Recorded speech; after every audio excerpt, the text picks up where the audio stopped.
মেহের আফরোজ শাওন, জন্ম 12 অক্টোবর 1981 সাল।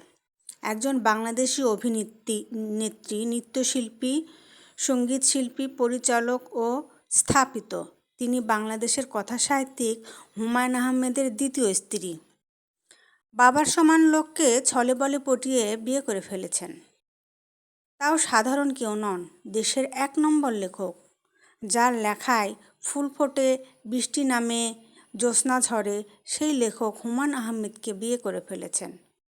হুমায়ূন আহমেদকে বিয়ে করে মেহের আফরোজ শাওন সমালোচনার মুখে পড়েছেন। 13 নভেম্বর 2020 মধ্যবিত্ত বাঙালিকে উজ্জীবিত করে সাহিত্য রচনা ও সেই একই শ্রেণীকে সাহিত্যমুখী করার মধ্য দিয়ে তিনি একটি নতুন সাধারণ বা চিন্তার জন্ম দিয়েছেন।